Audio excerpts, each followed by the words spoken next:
Thus protects the Lord of hosts. Upon Jerusalem he protects, and he delivers, passes over, and rescues.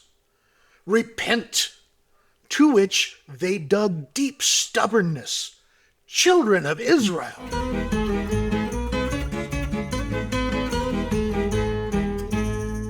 Hello everyone, this is Gilgamesh, and today we are in Isaiah chapter 31.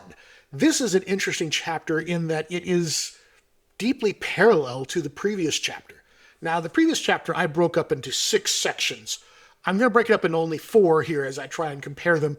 This is sort of like the cliff notes to the last chapter. Not only do we have a lot of the same themes repeated in this chapter that we had in the last one, but they're in the same order. And we even reuse some of the vocabulary that we used in the last chapter. So there are a lot of connections here. It's clear that these 2 chapters are interrelated to one another. The one being a much shorter, mere 9 verses, where the last one was 33 verses. So this chapter is considerably shorter. We're going to cover the whole thing in one video. But it parallels the previous chapter and goes through the same ideas. We start off with the idea of an indictment, which our last chapter was the first 7 verses. Here we have it in a single verse, but they both start with the woe oracle, hoi. And we're talking about, of course, them seeking help from Egypt. We describe their failures, which in the last chapter was verses 8 through 17. Here we will spend just 2 verses on it. We're going to document Judah's rebellion, and we're going to talk about the helper and the helped in this chapter. We then talk about the promise of mercy, which in the last chapter was verses 18 through 26. Here it's going to be verses 4 through 7. That God waits to be gracious. We're going to describe him as a lion, as well as a hovering bird that protects Zion. And then for our fire and brimstone ending here, our last chapter we had verses 27 through 33, which was very exciting. Here we're going to have a recall of that in verses 8 and 9, where we talk about Assyria falling not by a human sword, but by the fire and voice of God. So there are also in the 2 chapters I mentioned significant repeated vocabulary words.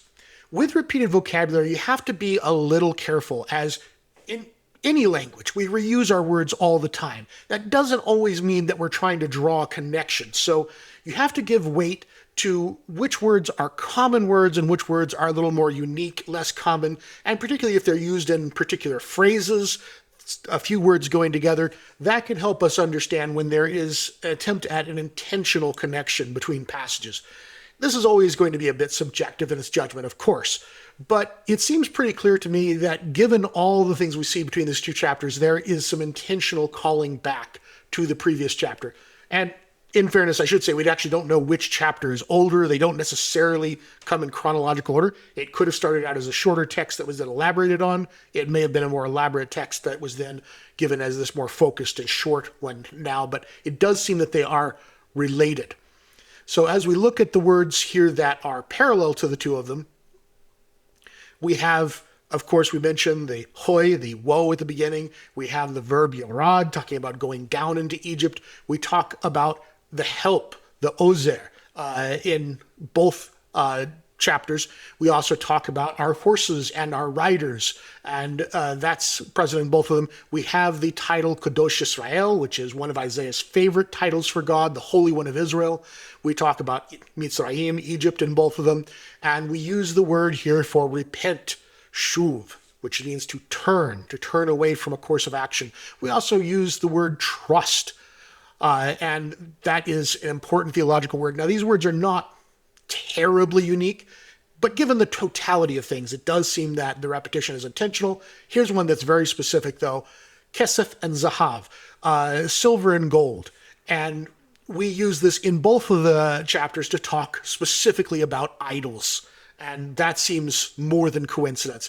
And of course, we have Ashur, which is Assyria. It is mentioned in both of them.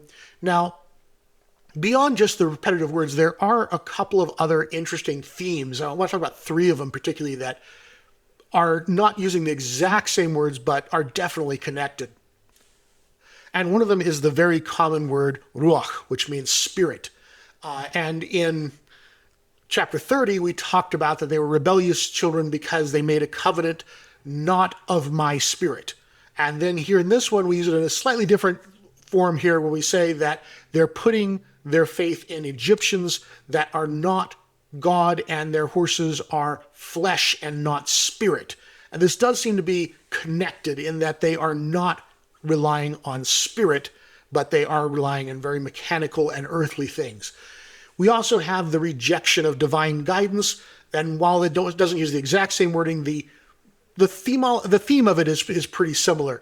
In chapter 30, we said they do not see, and they said, stop confronting us with the Holy One of Israel. Isaiah chapter 31 here, Isaiah notes that they do not look to the Holy One of Israel or seek the Lord. Very similar ideas there. We also have in both of them lions mentioned.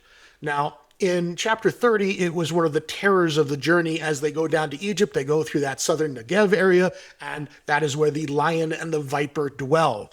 Now, in chapter 31, God reclaims the image, declaring that he himself is the lion who will come down and fight on Mount Zion, that he's untroubled by the multitude of shepherds all around him.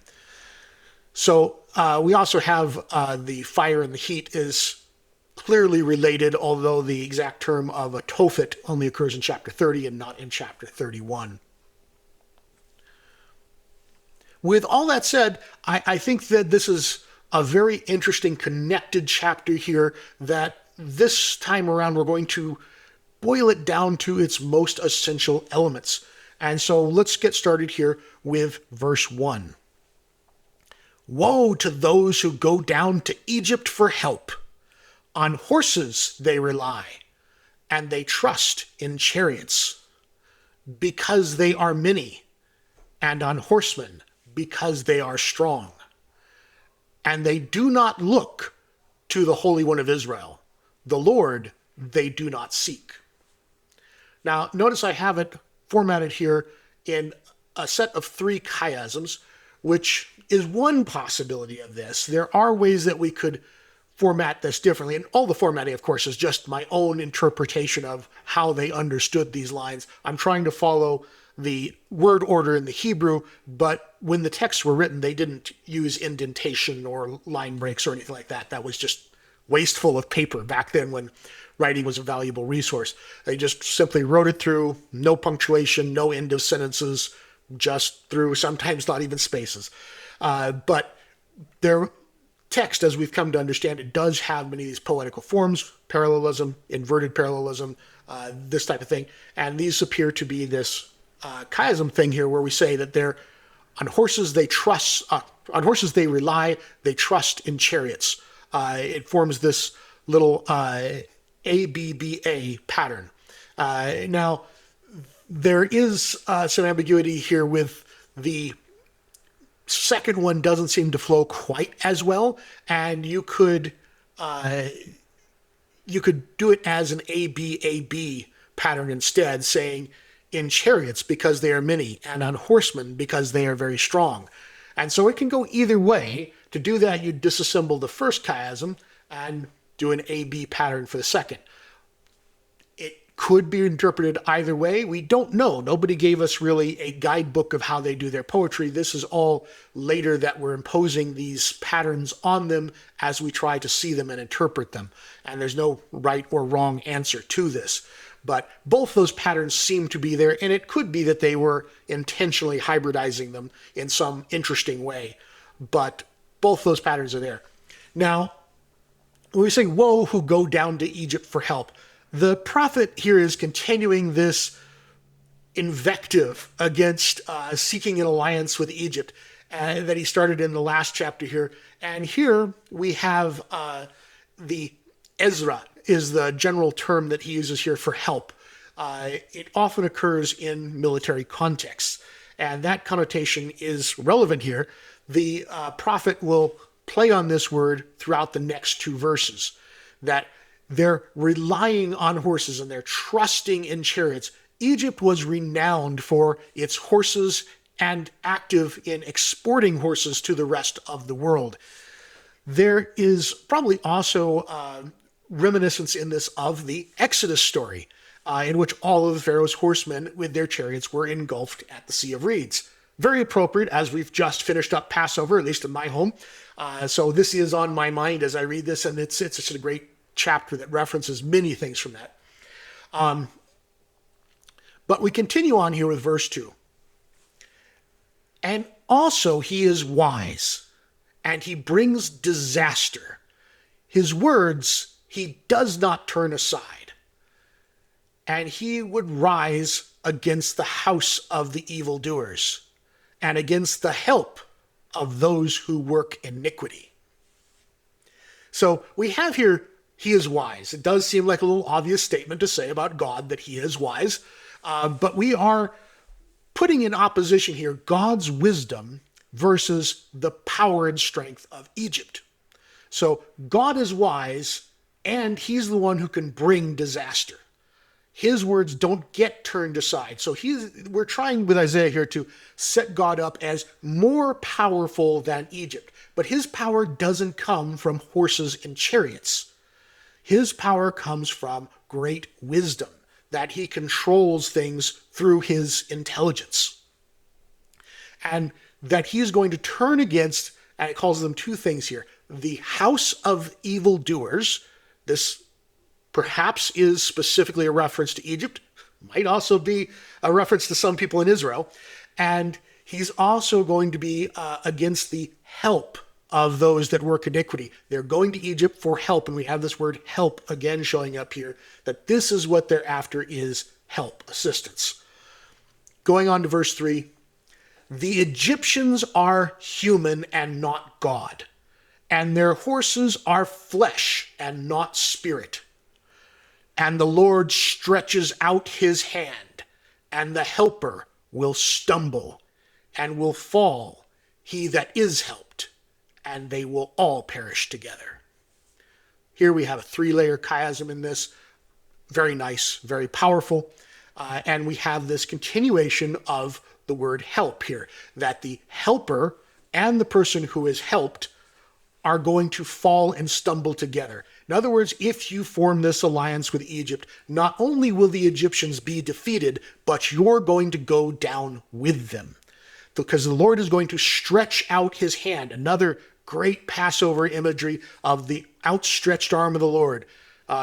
In today's traditions, we put a lamb shank on the Passover plate to represent this outstretched arm of the Lord, because it's such a prominent part of the Passover story. And so the Lord is stretching out his hand here to smite, and the helper and the helped are going to all perish together.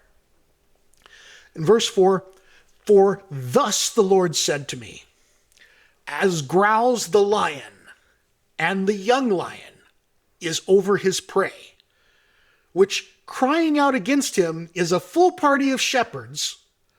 From their voice he is not terrified, and from their noise he is not daunted.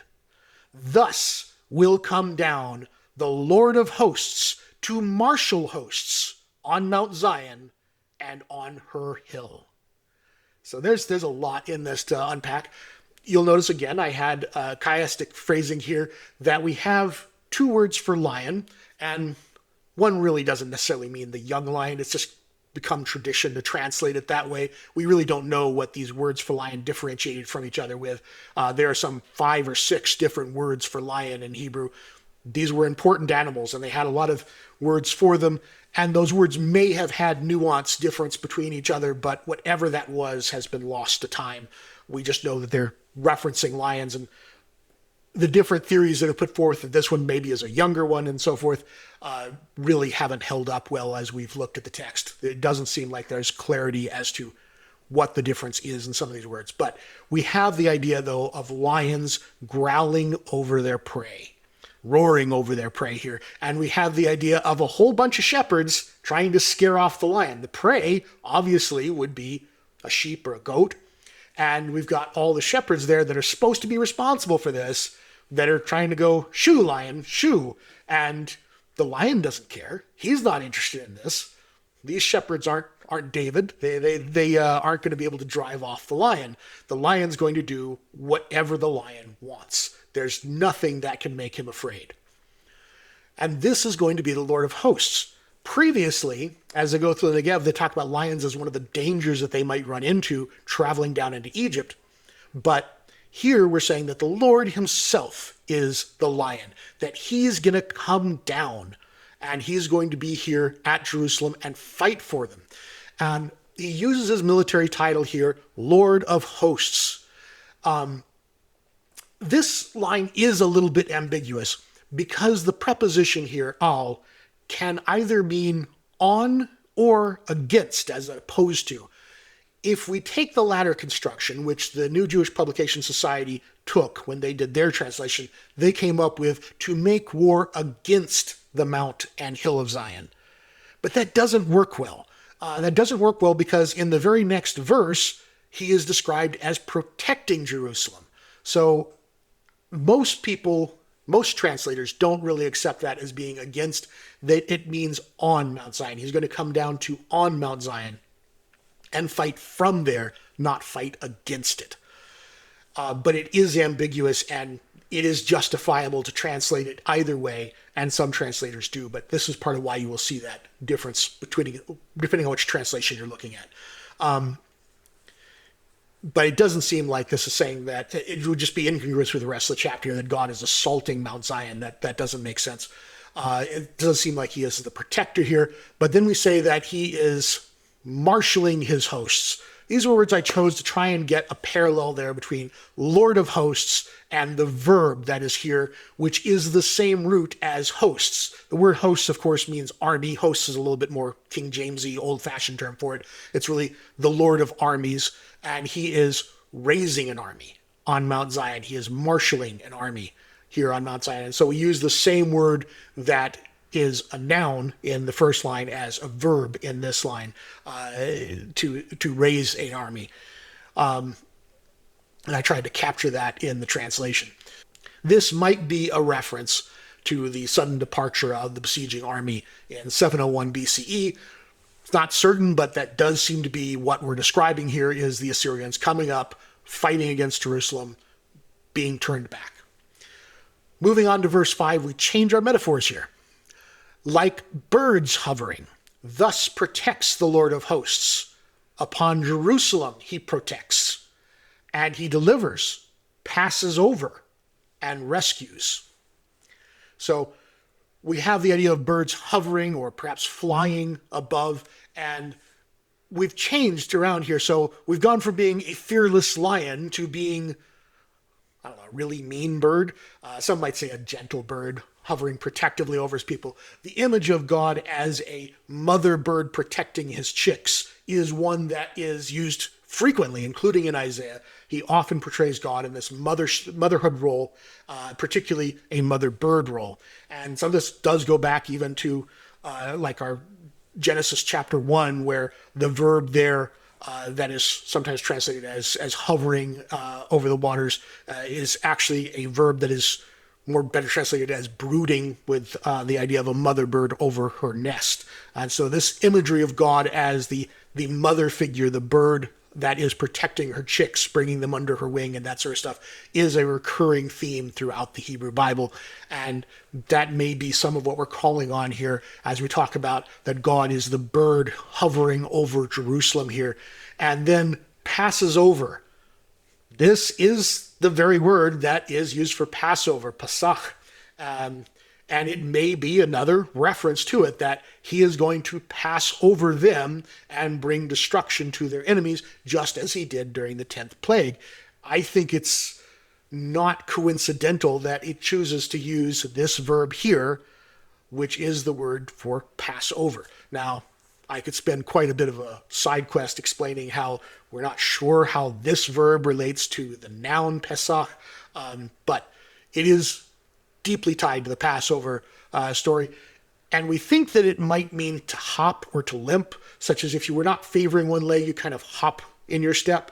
And that's kind of where this word comes from. As we say Passover, it's kind of like skips over or hops over, much like a limping person hops as they walk, something along those lines. It's an unusual word. It is not a normal word to use. It's used fairly infrequently outside of referring to the actual Passover. The places where it is used are quite interesting in their context, but the idea here is that he's going to deliver, he's going to rescue, and he's going to pass over their houses, which seems to be a direct reference to the 10th plague. Coming to verse 6. Repent, to which they dug deep stubbornness, children of Israel. For in that day each man will disavow his ungods of silver and his ungods of gold, which your hands made to you, a sin. Now, the wording here in the Hebrew has made translators struggle because it doesn't flow properly as we would like simple text to be. But we have to remember that this is dramatic and this is poetry. The way I divide it up here, I think, is the best way to understand the text as we've received it. We start off here with what is clearly an imperative verb. And we are saying here, repent. It's an imperative statement. I think that stands all on its own and should be, as I put it here, just a command. Repent. And then what we have is the reaction here, to which they dug deep stubbornness. Dug deep comes from a root that actually means, in its noun form, a valley. But here it is a verb. So we do this a lot in Hebrew, where we have a word that its root is both a noun and a verb. The noun form means a valley. The verb here means like to dig out a whole valley. So when we say, that's what we're translating as they dug deep, that they made a whole valley out of their stubbornness. And you got the idea here of the valley separating them from God, that they have dug deep and out of their stubbornness. We also possibly have a reference back to the Tophet, which was specifically described as deep and wide, that they're going deep in their rebellion of stubbornness or lies. This word for stubbornness, it's not a very common word. It was used back in Isaiah chapter 1, verse 5, when Isaiah asks, why is it that you want to keep getting beaten? And he refers to this stubbornness of theirs.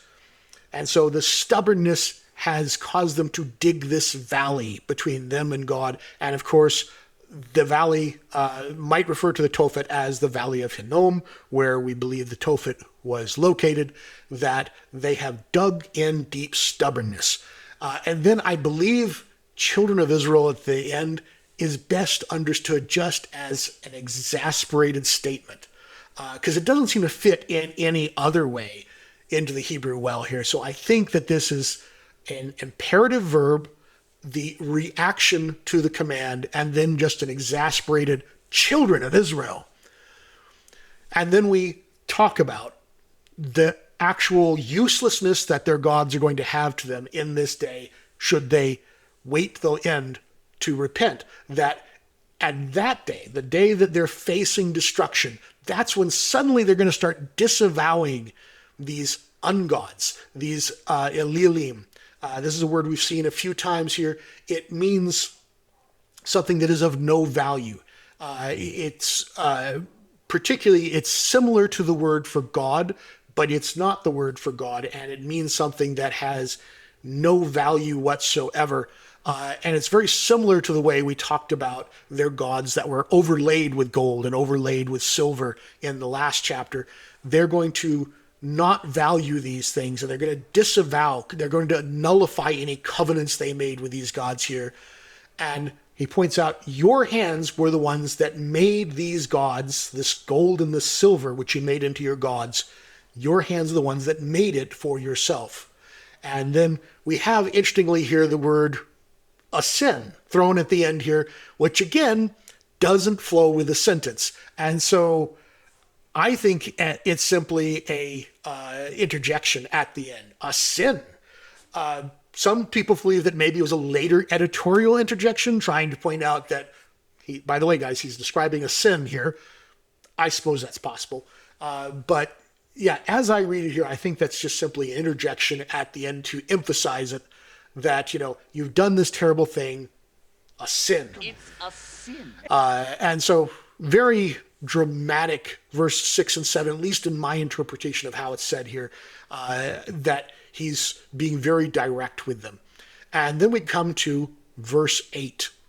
And the Assyrians shall fall by a sword not of man, and a sword not human shall devour him. And he shall flee from before the sword, and his young men shall be put to forced labor. Okay, we have now the direct reference to Assyria, so we are talking about the Assyrian army. Again, this very likely could be the 701 assault of Assyria. They shall fall by a sword not of man's. It evokes this miraculous defeat of the Assyrian army that we see. It goes with this account of the sudden fleeing that we have when they wake up and find out that they're all dead. So we're going to read about that account shortly. But this does seem to be what we're talking about here. Now, we talk about his young men. These, of course, when you have an army, young men are the most valuable type to have in the army. You want men that are vigorous, young, and strong. They're going to be put to forced labor. So it's possible that what we're saying here is the idea of going into a forced march, that to get out of there, they're going to have to drive their armies really hard. They're going to have to march rapidly for a long period. That might be what we're talking about when we say they're going to be put to forced labor, is the whole armies only moved so fast. And when you had to move faster, it was often very rigorous, hard work. That might be what we're saying here. It's also possible that this might be another Exodus reference, the idea of being pressed into hard labor. It is possible we have another callback there to the Exodus imagery where the Assyrians are going to be the ones that are put to hard labor. So let's wrap it up here with verse 9. His general in horror shall leave, and his captains will be terrified of the ensign, declares the Lord, which his light is in Zion, and his furnace is in Jerusalem. So the word I translated as general here is a word that generally means a rock, a place of refuge.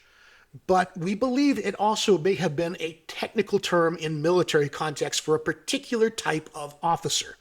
I went with general because why not? But we think this might be a specific rank, that you were the rock. It makes more sense for a general to be in horror than for a rock to be in horror, but that's what we think is happening here, is that this is actually a military rank, a military title that it's saying is going to be in horror, and he's going to retreat. He's going to leave because he is horrified. And then we have part of the reason why we think that first one is a military rank is what we have below is pretty clearly a military rank. His sarim, his captains are going to be also horrified, and they're going to be horrified of this flag, this ensign that is flying there. Now, that's a thing that Isaiah likes to use in his imagery, a ness, an ensign. It is used both as a signal to call in those who would destroy. It is used as a symbol for the lonely city that is left with nothing but an ensign there, which we saw in the last chapter. And here it is used as a symbol of a triumphant, defended people. They live under this ensign. It is also used as a signal to the scattered children of Israel to return home. So this is a very versatile symbol, and Isaiah loves playing off of all these different ideas to it. It is, I think, one of his favorite themes and somewhat unifying throughout the entire book, that he keeps referring back to this idea of this flag, this ensign, and that is of such importance to him. The word here that we have as leave, I translated as leave kind of to make it simple. The idea here, the word actually means to like cross a boundary, to cross from one side to the other, to cross out of a border. Sometimes it means to sin, to step outside of a boundary that you were supposed to stay within. But here, I think that we're talking about that he's going to leave the country. He's going to cross the boundaries back out of the country. He's going to leave the borders. And I think that's what we're talking about as we talk about a retreat here is a very significant leaving of the area. Now, at the end here, which his light is in Zion. This word light can, in some contexts, also mean fire. And given the context here, that might be a very appropriate translation. So you could translate this as, which his fire is in Zion and his furnace is in Jerusalem. Has very nice parallelism. If you do that, it does seem that if we're talking about light, we are talking about light from a fire more than a very positive light, although light from a fire can be positive in certain contexts. But here I think we are talking about that this is the burning place for the armies that oppose Zion, is the Lord will have this furnace kindled in Jerusalem. And obviously this seems parallel to the very graphic description of the Tophet in the last chapter with its stream of brimstone. And so that's what we have here. These Isaiah 30 and 31, they function as what's called a literary doublet. And they perhaps are there to reinforce the prophetic warning against the folly of those that would go down to Egypt and seek their help rather than trusting in God. But they rely on these interconnected ideas. Chapter 31, much shorter, just 9 verses, but clearly speaking on the same theme. We don't know for sure which one's older, but they clearly one developed out of the other, either elaborating or abbreviating the other chapter. And they kind of stand as a couple of witnesses to the people that they need to rely on God and not on Egypt, that God will defend Zion, and that those who attack it will be turned back. And there I leave it with you. If you enjoyed this, please like and subscribe, share it with your friends, leave me a comment below in the notes. It really helps this channel get out to a lot of people. YouTube has not been good to me on the algorithm lately, but please consider that. And if you'd like to get these videos a little early or otherwise just help out the channel, there are memberships available. I really appreciate it, especially to those of you who have subscribed. That is awesome. And I really appreciate it. It helps keep this going. And I will see you in the next one.